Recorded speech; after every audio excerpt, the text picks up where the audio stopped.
जवानों के सर काट कर ले जाते थे। दिल्ली के दरबार में किसी के माथे पर जू नहीं रेंगती थी, उफ करने की हिम्मत नहीं थी। और उसके बाद में समग्र जनता के अंदर एक बहुत बड़ा सवाल था कि हमारी लोकतांत्रिक व्यवस्था विफल होने के कगार पर आ गई है। मित्रों, 2014 में भारतीय जनता पार्टी ने मोदी जी को, उनके नेतृत्व में हम जीतेंगे तो उनके प्रधानमंत्री बनाएंगे, ऐसा घोषित कर एक चुनाव लड़े और देश की जनता ने एक ऐतिहासिक फैसला लिया।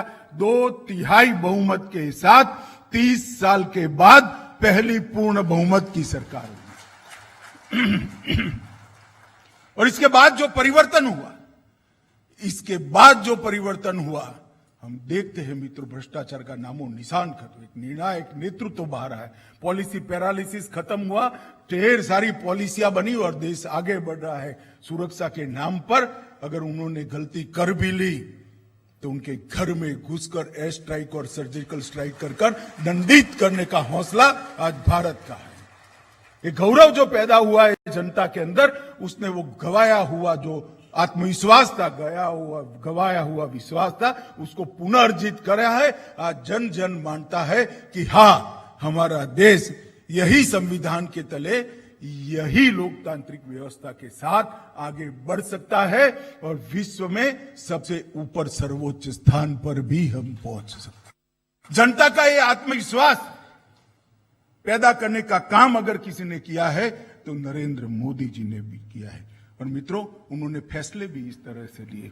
पहले राष्ट्रपति चुनने का अवसर आया, एक दलित घर के गरीब एडवोकेट को, श्रीमान रामनाथ कोविंद को महामहिम रामनाथ कोविंद बनाकर दलितों के मन में एक विश्वास पैदा करने का काम किया।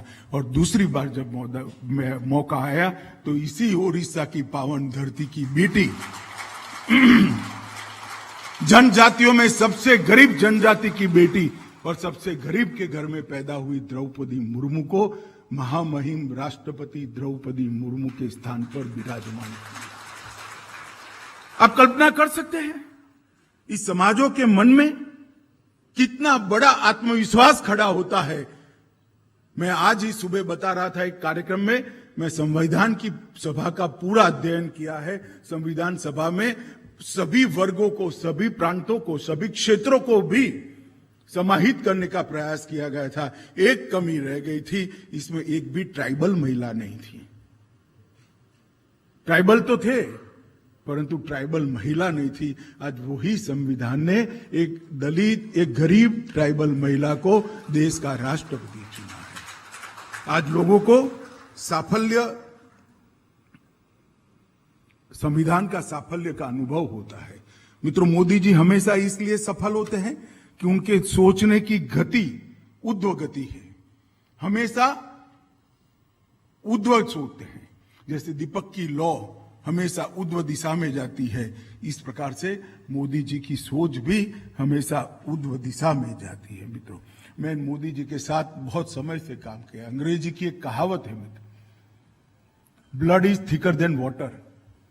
जो अपना होता है, खून का जिससे रिश्ता होता है, वो दूसरों से ज्यादा प्यारा होता है। हमारा भी अनुभव है। आप लोग सहमत है ना इस थ्योरी से, blood is thicker than water. मगर मोदी जी ने इस कहावत को उल्टा कर दिया है।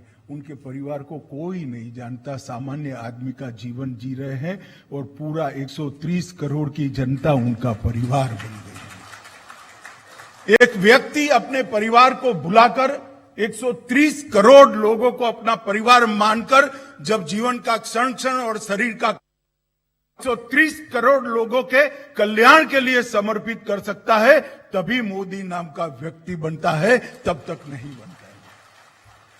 और दिए की लौ की तरह जलना, हमेशा ऊर्ध्व गति से सोचना, परायों को अपना बनाकर उनका ही सोचना और उनके जीवन के लिए सर्वस्व न्यौछावर कर देना। मित्रों, ये संस्कार बहुत कम लोगों में होते हैं, जिसमें से एक व्यक्ति नरेंद्र मोदी है।